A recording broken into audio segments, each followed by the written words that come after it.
Welcome to everyone, myself C Badresh Shah. आज का जो ये वीडियो प्रेजेंटेशन है वो आज कैबिनेट ने बहुत ही इंपॉर्टेंट डिसीजन लिया हुआ है। 28 जुलाई 2021 कैबिनेट ने जो डिसीजन लिया वो हर हिंदुस्तानी के लिए बहुत ही इंपॉर्टेंट डिसीजन है, जिसके बारे में है। आजकल जो बैंक है, काफ़ी सारे बैंक ने डिफ़ॉल्ट किया हुआ है और ऐसा कह सकते हैं कि फ्रॉड और काफ़ी सब हुआ है, जिसकी वजह से आरबीआई ने उनको मोनोटोरियम में डाल दिया। तो मोनोटोरियम में डालने की वजह से क्या होता है कि बैंक कुछ फंक्शन नहीं कर सकता और जितने के भी रुपये बैंक के अंदर है वो इनडायरेक्टली थोड़े टाइम के लिए फंस गए, ऐसे हम कह सकते हैं।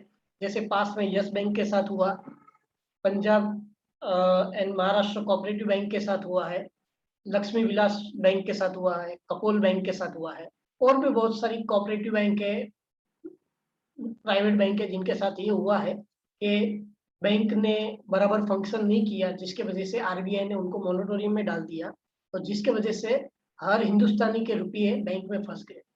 तो जिसे हम सेफ मानते थे कि बैंक में रुपये डालते हैं, लेकिन बैंक ने डिफॉल्ट कर दिया और आरबीआई ने मोनिटोरियम में डाल दिया, तो हमारे रुपये बैंक में फंस गए। तो आज जो कैबिनेट ने डिसीजन लिया है वो बहुत ही बढ़िया डिसीजन है कि जो लिमिट थी 5 लाख रुपए की, कि जो बैंक में जो हमारे पैसे होते हैं वो सेफ होते हैं और वो सेफ रुपये का एक लिमिट था कि अप टू 1 लाख रुपीज तक बैंक में जो हमारे रुपये है वो सेफ है। जो लिमिट 5 लाख कर दी थी थोड़े टाइम पहले, लेकिन आज जो कैबिनेट ने किया है कि जो 5 लाख रुपीज का इंश्योरेंस कवर है वो विथ इन 90 डेज कस्टमर को मिल जाएगा। तो अगर कोई भी बैंक मोनोटोरियम में आती है, आरबीआई ने उसको मोनोटोरियम में डिक्लेयर कर दिया, तो अगर 5 लाख तक हमारे रुपये जो बैंक में है तो वो सेफ है और वो रुपये हमको 90 डेज के अंदर मिल जाएंगे। तो union cabinet on 28 July approved amendment for deposit insurance credit guarantee corporation. तो ये एक्ट में अमेंडमेंट किया है, जिसकी वजह से हमको अपने रुपये 90 डेज में मिल जाएगा। ये बहुत ही बड़ी चीज है, क्योंकि पहले जो लिमिट थी वो 1 लाख की थी, जिसको बढ़ा के 5 लाख की गई, लेकिन वो 5 लाख कब तक हमको मिलेंगे उसका कोई क्लियरिटी नहीं था, जिसको बैंक आज कैबिनेट ने अप्रूव कर दिया है। अभी ये जो DICGC चीज था वो किसके लिए था कि बैंक में हमारे रुपये सेफ है, उसकी अश्योरेंस के लिए है। तो जिससे अगर कल बैंक उठ जाती है तो हमको कोई इश्यू नहीं है। DICGC ये कॉरपोरेशन आरबीआई की ही सब्सिडियरी है, तो जिसके बारे में भी हमको कोई टेंशन लेने की जरूरत नहीं है कि कल उठ के ये इंश्योरेंस कंपनी को कुछ हो गया या क्या।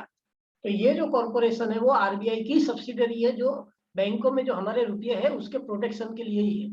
और वो हर तरह की पब्लिक है, प्राइवेट है, कोऑपरेटिव बैंक है, उसको कवर करती है। तो पब्लिक हो, प्राइवेट हो या कोऑपरेटिव बैंक हो, जहां भी अपने रुपये है अप टू 5 लाख रुपीज तक सेफ है।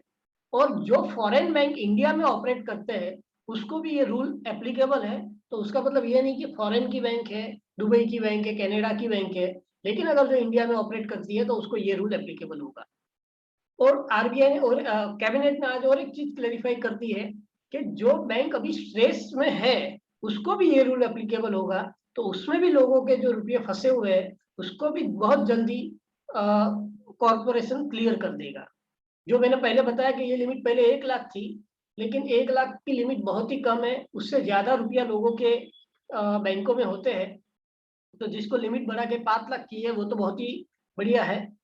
और जो एक रेशियो था कि ये बिल के वजह से 98.30 डिपॉजिट जो है वो ये इंश्योरेंस के प्रोडक्ट पे कवर होती है, 98.30। और ऑलमोस्ट 50% जो बैंक में रुपया पड़ा है वो ये कॉरपोरेशन ये इंश्योरेंस एक्ट कवर कर लेगा। तो बेसिकली 98.3 डिपॉजिट जो अकाउंट है जो इसमें कवर हो जाएंगे।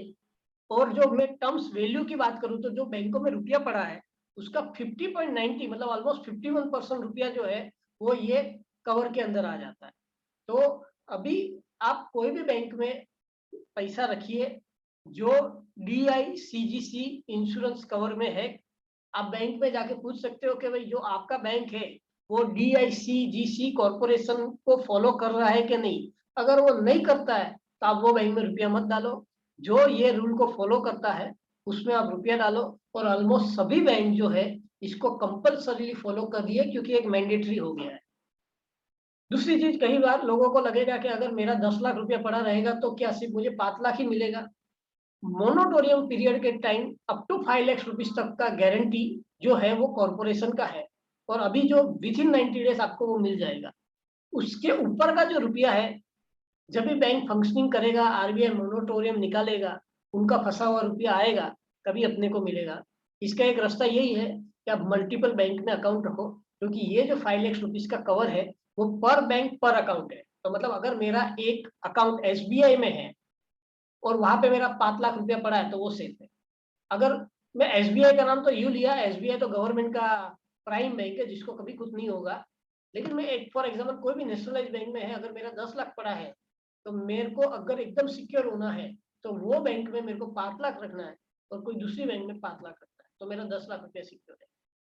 पर बैंक पर पर्सन, पर बैंक पर पर्सन मतलब कोई भी बैंक के अंदर मेरा रुपया है तो 5 लाख तक सिक्योर है। कई लोग बोलेंगे कि मेरा डिफरेंट डिफरेंट ब्रांच में अकाउंट है, तो हर ब्रांच में वो 5 लाख का कवर मिलेगा? नहीं, पर बैंक पर अकाउंट। तो अगर आपका समझो फॉर एग्जाम्पल 10 ब्रांच में अकाउंट है, लेकिन बैंक एक ही है, तो आपको 5 लाख रुपए का ही कवर मिलेगा। लेकिन अलग अलग बैंक है, फॉर एग्जाम्पल मेरी 2 पब्लिक बैंक में है, 2 प्राइवेट बैंक में है, 2 कोऑपरेटिव बैंक में है, और हर बैंक को ये कॉर्पोरेशन का रूल, आरबीआई का कॉर्पोरेशन के अंदर वो कवर है। तो अगर मेरे पास 30 लाख रुपीस है तो मैं हर बैंक में 5-5 लाख रुपया रखूंगा, मतलब 6 बैंक में मेरा 30 लाख रुपया है। कल उठ के कोई बैंक डिफॉल्ट करता है, मोनोटोरियम कवर हो जाता है, तो मेरे को कोई घबराने का बात नहीं है। लेकिन ऑलमोस्ट यहाँ पे क्लियर हो चुका है कि 50% वैल्यू जो है बैंकों में वो ये कॉर्पोरेशन से कवर हो जाती है, और 98.30 डिपॉजिट अकाउंट कवर हो जाता है। तो आज का जो कैबिनेट का डिसीजन था बहुत ही वेलकम डिसीजन है, क्योंकि इन 5 लाख का कवर तो कब से एप्लीकेबल था, लेकिन कब तक मिलेगा वो क्लियर नहीं था। वो आज वो भी क्लियर कर दिया कि विद इन 90 डेज हमको अपने रुपये मिल जाएंगे। तो आजकल बैंक भी काफी तरह का डिफॉल्ट घोषित कर रही है, ड्यू टू काफी विलफुल डिफॉल्टर उनको मिलते हैं, काफी एनपी अकाउंट उनको मिलते हैं। But this is very welcome move by the cabinet. तो आप बैंक में रुपया अपना सेफ महसूस कर सकते हो, और बहुत ही ज़्यादा रुपया होगा तो मैंने जैसे बताया मल्टीपल बैंक अकाउंट में आप ऑपरेट कर सकते हो, इससे आप और भी सिक्योर हो जाओगे। क्योंकि आज के टाइम में लिक्विडिटी का सिक्योरिटी बहुत ही इंपॉर्टेंट है, क्योंकि पास्ट में जैसा यस बैंक का देखा गया, लक्ष्मी विलास बैंक का देखा गया, कपोल बैंक का इश्यू देखा गया, और पंजाब महाराष्ट्र कोऑपरेटिव बैंक का तो जो इश्यू था बहुत ही भयंकर था। काफी लोगों ने सुसाइड किया और बहुत ही हरेस हुआ है, और आज भी काफी लोगों को उसका हरेसमेंट हो रहा है। तो we are very welcome move by cabinet and signing off. Thank you, C A बत्रेसा।